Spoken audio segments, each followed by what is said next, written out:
दोस्तों, ये कहानी एक ऐसी बहन की है जो अपने भाई के लिए सारी दुनिया से लड़ जाती है। उसके भाई को फांसी की सजा हो चुकी है, लेकिन वो अपनी जान देकर भी अपने भाई को बचाना चाहती है। तो वो अपने भाई को बचा पाती है या नहीं, आइए इस कहानी में जानते हैं। दोस्तों, कहानी की शुरुआत में हम सत्या और उसके भाई अंकुर को देखते हैं। सत्या अपने छोटे भाई को जान से भी ज्यादा प्यार करती है। उनकी माँ कुछ साल पहले गुजर गई और अब वो दोनों अपने पिता के साथ रहते हैं। लेकिन एक दिन उनके साथ कुछ ऐसा होता है कि वो दोनों अनाथ हो जाते हैं। सत्या और अंकुर जब एक दिन स्कूल से घर आ रहे थे और वो दोनों जैसे ही अपने फ्लैट पर पहुंचते हैं तो वो देखते हैं कि उनके पिता ने बालकनी से छलांग लगा दी है।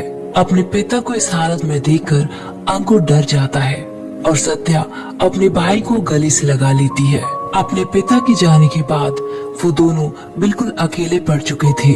यहाँ से कहानी हमें कुछ सालों के बाद दिखाई जाती है, जहाँ सत्या और अंकुर बड़े हो चुके हैं। सत्या एक होटल में काम करती है और ये होटल उसके बड़े पापा का है। दरअसल उसके पिता के गुजर जाने के बाद उसके बड़े पापा ने ही उनको सहारा दिया और अब वो अपनी पढ़ाई पूरी करके उनके होटल में ही काम करने लग गई है। अब उनके बड़े पापा की बेटी की शादी होने वाली थी और जाहिर सी बात है कि ये शादी उनके ही होटल में होनी थी। और इस शादी में उसके बड़े पापा का बेटा कबीर भी आने वाला था, जो अमेरिका में अपनी पढ़ाई कर रहा था। अब कबीर इंडिया आ चुका था। कबीर और अंकुर की बहुत अच्छी बॉन्डिंग है। वो दोनों सगे भाइयों की तरह रहते हैं। अंकुर इंजीनियरिंग कर रहा था और इसके लिए अंकुर एक स्टार्टअप प्रोजेक्ट बना रहा था और उसके बड़े पापा की बाहर की कंट्रियों से लिंक है, इसलिए वो सबसे पहले प्रोजेक्ट अपने बड़े पापा को ही दिखाने वाला था। और जब वो प्रोजेक्ट अपने बड़े पापा को दिखाता है तो उन्हें बहुत ही ज्यादा पसंद आता है। इस पर वो कबीर से कहने लग जाते हैं कि देख, अंकुर इंडिया में रहकर भी कितना कुछ सीख गया है और वो तुमसे ज्यादा इंटेलिजेंट है। लेकिन ये बात सुनकर कबीर गुस्सा नहीं होता, बल्कि वो खुश हो जाता है, क्योंकि वो अंकुर की तरक्की से जलता नहीं बल्कि उससे प्यार करता है और वो उसे आगे जाते हुए देखना चाहता है। और इसीलिए अंकुर के बड़े पापा कहते हैं कि वो अंकुर के लिए फंडिंग की बात जरूर करेंगे। ये सुनकर सत्या, अंकुर और कबीर बहुत ज्यादा खुश हो जाते हैं और इसी प्रोजेक्ट में और अच्छे तरीके से काम करने के लिए उसके बड़े पापा कबीर और अंकुर को एक बिजनेस ट्रिप पर हंसी दाव आइलैंड भेज देते हैं। और इस आइलैंड को मलेशिया के पास दिखाया गया है। वैसे तो ये हंसी दाव कंट्री कहीं पर भी नहीं है, लेकिन हमें इस मूवी में उस कंट्री के बारे में इस तरह दिखाया गया है कि उस कंट्री के अंदर कोरिया की तरह रूल्स होते हैं। और इससे पहले सत्या अपने भाई को उसने कभी अकेले नहीं छोड़ा, इसलिए वो बहुत ज्यादा उदास हो जाती है। वो उसे अपने से दूर नहीं भेजना चाहती थी, लेकिन सत्या अपने भाई को आगे बढ़ते हुए देखना चाहती है। और इस तरह कबीर और अंकुर हंसीदाव चले जाते हैं। अब दोनों वहाँ पहुँच चुके थे। अंकुर जहाँ अपने काम में लगा रहता था, वहीं दूसरी तरफ कबीर लड़कियों के साथ पार्टी करता रहता था। एक दिन कबीर पार्टी में जा रहा था और वो जबरदस्ती अंकुर को भी अपने साथ ले जाता है। उस पार्टी में कबीर ने अपने दोस्त से एक नशीला पदार्थ मंगवाया था और इस बारे में अंकुर को जरा से भी खबर नहीं थी। पार्टी से कबीर और अंकुर अपने होटल के लिए निकल जाते हैं। रास्ते में उन्हें एक गाड़ी में एक लड़की दिखाई देती है। कबीर उसे हाई करने लग जाता है, लेकिन वो लड़की कबीर को मिडिल फिंगर दिखाकर वहाँ से चली जाती है और कबीर अपनी गाड़ी की स्पीड और बढ़ा लेता है और उस लड़की का पीछा करने लग जाता है। और कबीर को ये पता नहीं चलता कि उसने सिग्नल भी तोड़ दिया है। इसके बाद पुलिस उनका पीछा करने लग जाती है और उनको रोककर उनकी गाड़ी की चेकिंग करती है। तब पुलिस को वही नशीले पदार्थ की पुड़िया मिल जाती है और तुरंत ही पुलिस अंकुर और कबीर को गिरफ्तार कर लेती है। अगली सीन में हम कबीर के पापा को देखते हैं, जिन्हें कबीर और अंकुर की गिरफ्तारी के बारे में पता चल चुका था। वो तुरंत ही अपने लॉयर जसवंत को कॉल करते हैं और वो उनसे कहते हैं कि वो हंसा दाव जाकर कैसे भी करके वो कबीर और अंकुर को बचाएं। अब इस बात से उनका परिवार और सत्या भी बहुत ज्यादा परेशान थी। उसे इस बात का जरा सा भी अंदाजा नहीं था उसका भाई इतने बड़े केस में फंस सकता है। लेकिन उनके हाथ में भी कुछ नहीं था, क्योंकि अब जो भी करेगा वकील ही कर सकता था। अब वकील जसवंत हंसादाव पहुंच चुका था और वहां जाकर उसे इस बात की सच्चाई भी पता चल जाती है कि वो पुड़िया कबीर के पास मिली थी, ना कि अंकुर के पास। और वो फोन करके कबीर के पिता को ये बात बता देता है। और वो वकील कहता है कि इस सिचुएशन में मैं सिर्फ एक इंसान को ही बचा सकता हूँ। यदि हम सारा इल्जाम अंकुर पर डाल दें तो कबीर आसानी से बच सकता है। और कबीर के पिता भी कह देते हैं कि कैसे भी करके तुम कबीर को बचाओ, अंकुर को जो होता है होने दो। फिर वो वकील कबीर के पास जाता है। वो कहता है कि यदि तुम्हें बचना है तो तुम्हें अपना सारा इल्जाम अंकुर पर डालना होगा। तुम्हें ये बताना होगा कि वो पुड़िया अंकुर की थी। इस बात पर कबीर कहने लग जाता है कि इस बात पर तो अंकुर फंस जाएगा। इस पर वकील कहता है यदि तुम्हें बच निकालना है तो तुम्हारे पास सिर्फ यही मौका है। और फिर वो वकील वहाँ से अंकुर के पास जाता है और अब वो कबीर को बचाने के लिए यहाँ एक चाल चलता है। वो अंकुर से कहता है कि कबीर के पास पहले भी ऐसी पुड़िया मिल चुकी है, वो अमेरिका में भी इस केस में फंस चुका है और यदि इस केस में एक बार वो फिर से फंस गया तो उसे बहुत बड़ी सजा मिलेगी, जिसके बारे में तुम सोच भी नहीं सकते। इसलिए तुम कोर्ट में कह देना कि वो पुड़िया मेरी थी और मैंने बचने के लिए वो पुड़िया कबीर की जेब में डाल दी थी। पहले तो कबीर इस बात से साफ इनकार कर देता है। फिर वो वकील कहता है कि तुम अपने भाई के लिए इतना भी नहीं कर सकते। उसके पापा ने तुम दोनों भाई बहन को जान से भी ज्यादा प्यार किया और तुम उनके बेटे के लिए इतना भी नहीं कर सकते। यदि तुम ऐसा कह दोगे तो तुम्हें सिर्फ 3 महीने की सजा होगी और उसके बाद हम तुम्हें छुड़वा लेंगे और वो लोग तुम्हें इंडिया भेज देंगे। और अंकुर इस बात के लिए मान जाता है। अंकुर को ये बात पता नहीं थी कि इस बात की उसे कितनी बड़ी सजा मिल सकती है और वो कोर्ट में वैसा ही कह देता है जैसा उसे जसवंत लॉयर ने कहने को कहा था। वो सारा गुनाह अपने ऊपर डाल देता है और कबीर बाइज्जत बरी हो जाता है। इसके बाद कोर्ट अपना फैसला सुनाती है और अंकुर को 3 महीने बाद मौत की सजा सुनाई गई। ये सुनकर अंकुर चीखने चिल्लाने लग जाता है, क्योंकि उसे इस बात का जरा सा भी अंदाजा नहीं था। और यहाँ सत्या को ये बात पता चल जाती है कि जसवंत लॉयर ने कबीर को बचा लिया है और उसका भाई वहीं फंस गया है। अब सत्या फैसला करती है कि वो खुद ही अपने भाई को बचाने जाएगी। इसके लिए उसके बड़े पापा मना करते हैं, लेकिन वो किसी की नहीं सुनती और वो हंसिताव के लिए निकल जाती है। और यहाँ एयरपोर्ट पर सत्या की मुलाकात लॉयर जसवंत और कबीर से होती है। कबीर सत्या के गले लगकर रोने लग जाता है और वो उसे सॉरी बोलने लग जाता है। और जसवंत कहता है कि मैंने अंकुर को बचाने की बहुत कोशिश की, लेकिन मैं बचा नहीं पाया। लेकिन सत्या इतनी भी सीधी नहीं थी। उसे सब कुछ पता था कि उसके बड़े पापा अपने बेटे को ही बचाने के पहले सोचेंगे।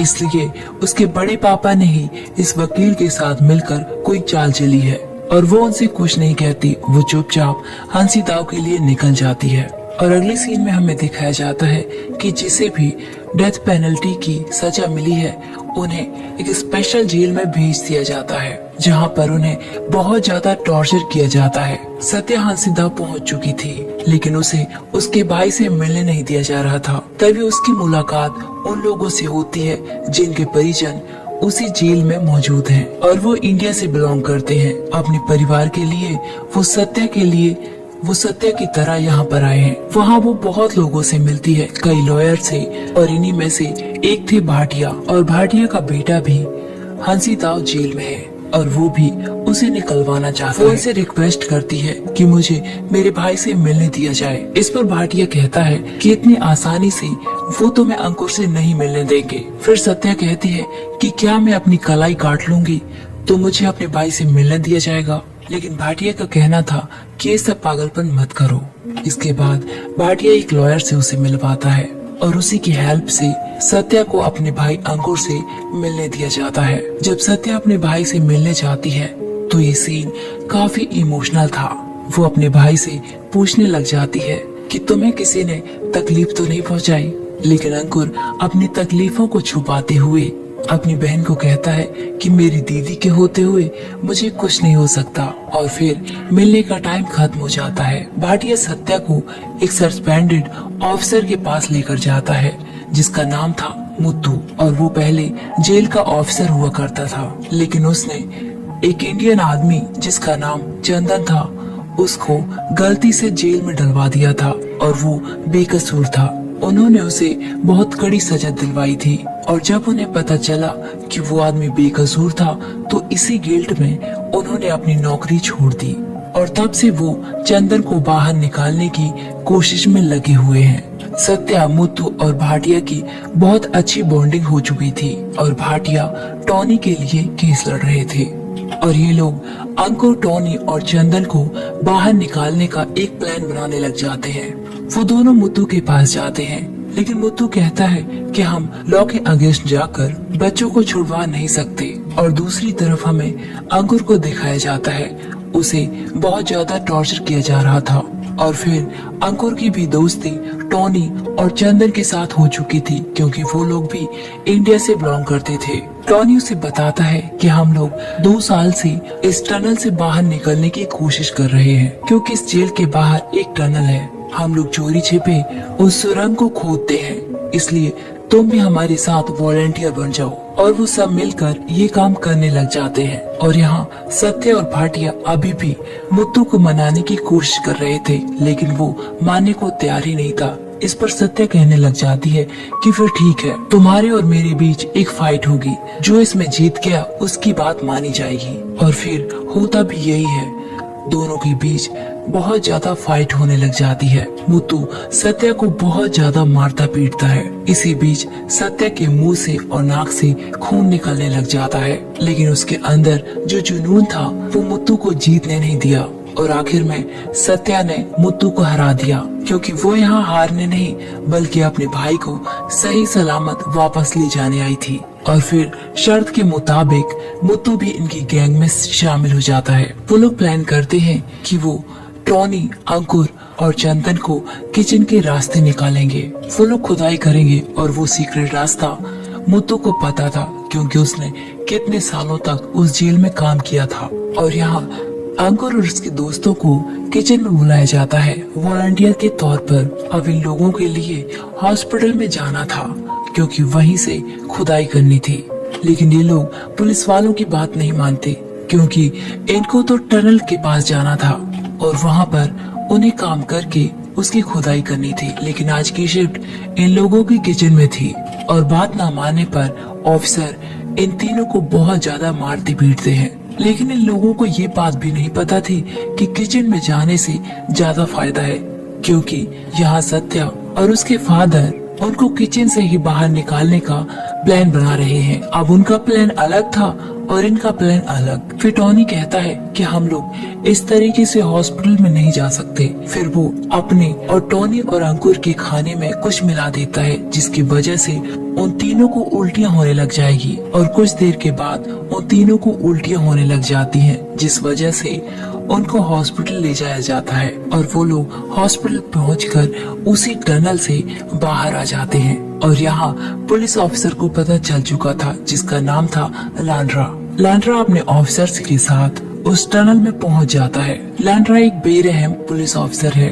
अब पुलिस उन तीनों के पीछे पड़ चुकी थी और वो लोग ज्यादा दूर तक भाग नहीं पाते और पुलिस उन्हें पकड़ लेती है। इसी भागा दौड़ी के बीच टॉनी को गोली लग जाती है और उस कंट्री में एक और रूल था, यदि कैदी भागता है और पकड़ा जाता है तो उसे सिर्फ 4 दिन के अंदर फांसी दे दी जाएगी। और इसी रूल के मुताबिक अब उन तीनों को 3 दिन के अंदर मौत की सजा देनी थी। और अब उन तीनों की फैमिली को उनसे आखिरी बार मिलने के लिए बुलाया जाता है। सत्या अपने भाई से मिलने जाती है। वो दोनों बहुत ज्यादा इमोशनल हो जाते हैं। सत्या हम मुत्तू और भाटिया से कहने लग जाती है कि मुझे कुछ भी करके अपने भाई को बचाना है। मुझे नहीं पता मैं कैसे करूंगी लेकिन मुझे ये करना है, चाहे इसमें मेरी जान ही क्यों न चली जाए। वो कहने लग जाती है कि हम एक ब्लास्ट करेंगे जिससे जेल टूट जाएगा।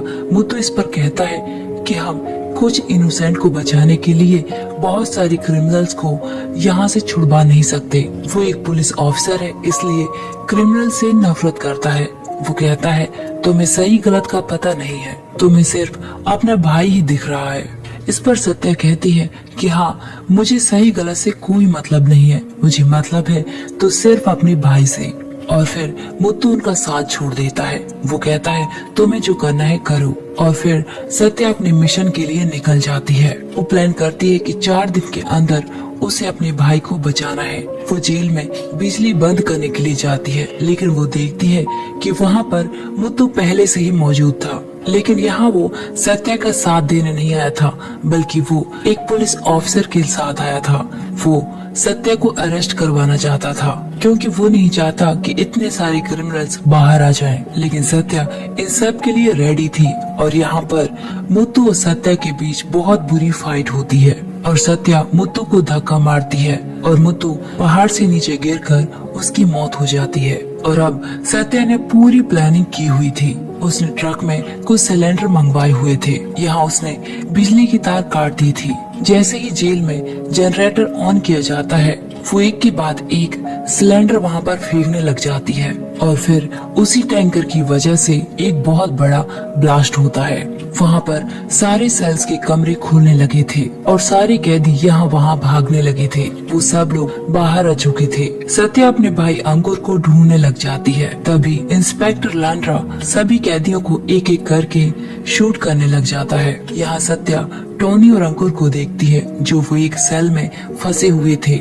सत्या वहाँ पर जाकर उन दोनों को बचा लेती है, लेकिन तभी वहाँ लांड्रा आ जाता है। जैसे ही वो उन तीनों को मारने की कोशिश करता है, तभी वहाँ पर भाटिया की एंट्री होती है। वो अपनी वैन को आग के अंदर ले जाता है और उन सभी को रेस्क्यू कर लेता है। लेकिन इसी बीच लांड्रा की बंदूक से एक गोली चल जाती है और वो गोली भाटिया को लग जाती है। भाटिया वहीं पर गिर जाता है। वो सत्या से कहता है कि तुम मेरे बच्चे का ध्यान रखना, मैं इन लोगों को देखता हूँ। सत्या अंकुर और टोनी को लेकर वहाँ से निकलकर समुद्र के रास्ते पहुँच जाती है और वो लोग डिसाइड करते हैं कि बॉर्डर को क्रॉस करके वो मलेशिया चले जाएंगे। लेकिन तभी लांड्रा की टीम वहाँ पर पहुँच जाती है। वो लोग मलेशिया की तरफ आगे बढ़ रहे थे और यहाँ से गोलीबारी बहुत ज्यादा हो रही थी। जैसे ही गोलीबारी मलेशिया को पुलिस को सुनाई देती है, वो लोग तुरंत ही वहाँ पर आ जाते हैं और मलेशिया की तरफ से फायरिंग होना स्टार्ट हो जाती है। मलेशिया की पुलिस लांड्रा के आदमियों को मार गिराती है और भाटिया ने सारी प्लानिंग पहले से ही कर दी थी। वो एक क्रिमिनल हुआ करता था, उसकी पहचान बहुत दूर दूर तक थी, इसलिए उसने उनको मलेशिया पहुँचाने का पहले से ही इंतजाम कर दिया था। और वो तीनों मलेशिया पहुँच जाते हैं और फिर वहाँ से उन्हें इंडिया भेज दिया जाता है। इसी के साथ ये कहानी यहीं पर खत्म हो जाती है। तो दोस्तों, ये थी हमारी आज की कहानी। हमारी कहानी आपको कैसी लगी कमेंट करके जरूर बताएं।